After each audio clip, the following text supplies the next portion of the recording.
Shalom Bapak Ibu, saudara sekalian. Kita berjumpa lagi dalam acara Menerima hari ini.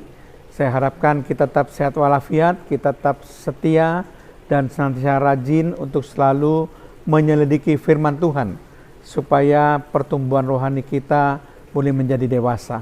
Mari kita buka terlebih dahulu acara Menerima hari ini dengan doa.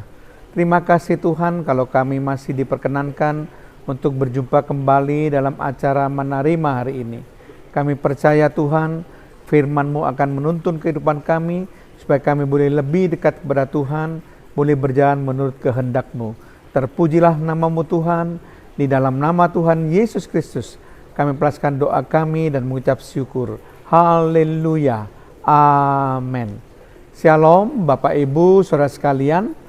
Topik yang akan kita bahas dalam acara Menerima hari ini adalah iri hati. Sekali lagi, topik yang akan kita bahas dalam acara Menerima hari ini adalah iri hati. Nah, Bapak Ibu saudara sekalian, saya ingin menceritakan suatu kisah di mana ada seorang anak penyemir sepatu. Dia sedang duduk di depan sebuah supermarket di mana dia biasanya bekerja. Dia menawarkan setiap pembeli yang mau masuk supermarket supaya sepatunya disemir. Itu pekerjaan sehari-harinya. Nah, si anak penyemir sepatu ini merenungi nasibnya. Dia mengatakan, kenapa aku menjadi anak penyemir sepatu, aku menjadi orang miskin, aku harus bekerja keras untuk mencari sesuap nasi dan untuk mencukupi segala kebutuhanku. Dia merenungi nasibnya dan meratapi nasibnya. Kemudian dia melihat sebuah mobil Mercedes-Benz yang sedang datang mendekati supermarket itu, dan dia melihat dari jendela mobil itu seorang kaya dan seorang supir yang mengendarai mobil itu. Kemudian mobil itu berhenti di depan supermarket dan si supir turun untuk belanja ke supermarket, sementara si orang kaya itu masih tetap di dalam mobil. Dia membuka jendelanya dan memandang kepada si anak kecil itu. Nah, si anak kecil penyemir sepatu itu mulai membatin di dalam dirinya. Dia katakan, alangkah enaknya kalau seandainya saya yang menjadi orang kaya itu. Saya akan bisa hidup enak, menikmati segala kemewahan. Saya bisa duduk di dalam mobil Mercedes-Benz. Itu adalah suatu angan-angan daripada si anak kecil itu. Kemudian tiba-tiba si orang kaya itu melambaikan tangannya untuk supaya si anak kecil itu mendekat. Lalu si anak kecil itu mulai mendekat kepada mobil Mercedes-Benz tersebut. Lalu si orang kaya membuka pintunya dan menyuruh anak kecil itu duduk di sampingnya.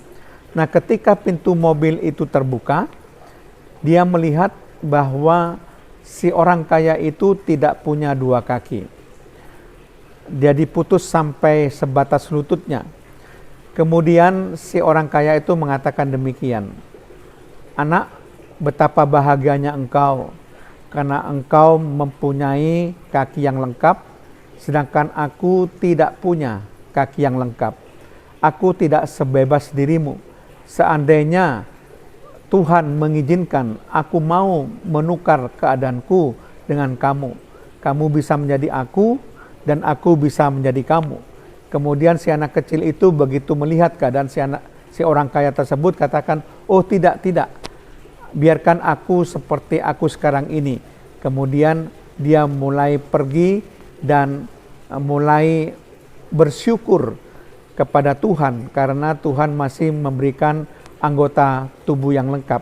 Rasa iri hatinya menjadi hilang. Dia merasakan bahwa lebih enak jadi orang kaya, tetapi ketika dia melihat keadaan si orang kaya, maka rasa iri hati yang semula menggebu-gebu menjadi hilang dan dia bisa mengucap syukur. Nah, Bapak Ibu saudara sekalian, kalau iri hati menguasai kita, kita tidak akan bisa mengucap syukur terhadap apa yang sudah kita punyai. Mari kita mengucap syukur dengan berkat Tuhan yang sudah Tuhan berikan kepada kita. Kita tidak boleh tidak bersyukur kepada Tuhan karena Tuhan pasti memberikan yang terbaik kepada setiap orang menurut kemampuannya masing-masing. Tuhan itu pasti adil di dalam bertindak. Dia mengerti apa yang diperlukan oleh kita. Seperti anak kecil tadi, begitu dia melihat keadaan sebenarnya daripada si orang kaya, maka dia tidak lagi menjadi iri hati. Itu bahaya iri hati. Kadang-kadang kita tidak puas dengan keadaan kita. Nah, seperti firman Tuhan katakan dalam Yakobus 3 ayat yang ke-16, sebab di mana ada iri hati dan mementingkan diri sendiri, di situ ada kekacauan dan segala macam perbuatan jahat. Jadi iri hati akan menghantar kepada kekacauan dan akan menghantar kepada perbuatan jahat. Itu sebabnya mari kita tidak iri hati. Bahkan firman Tuhan juga katakan dalam Amsal 14 ayat 30, hati yang tenang menyegarkan tubuh, tetapi iri hati membusukkan tulang. Jadi iri hati itu tidak menguntungkan. Iri hati itu selalu merugikan. Iri hati dikatakan membusukkan tulang. Jadi mari kita hidup dengan hati yang tenang, hati yang bersyukur kepada Tuhan atas berkat apapun yang Tuhan sudah berikan kepada kita. Karena ketika kita ada iri hati, maka hal-hal yang merugikan itu akan terjadi pada kita.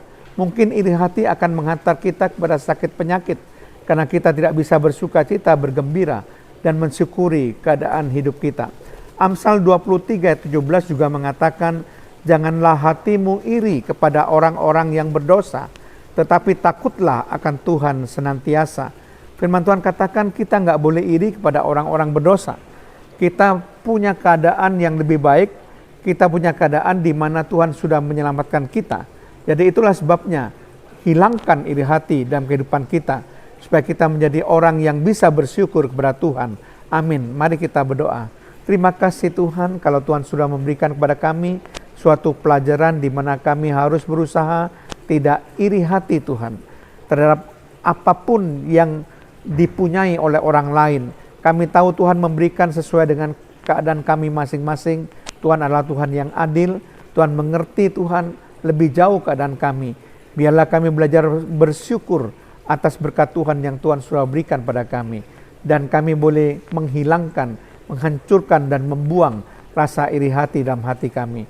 Terpujilah nama-Mu Tuhan, dalam nama Tuhan Yesus Kristus. Haleluya. Amin.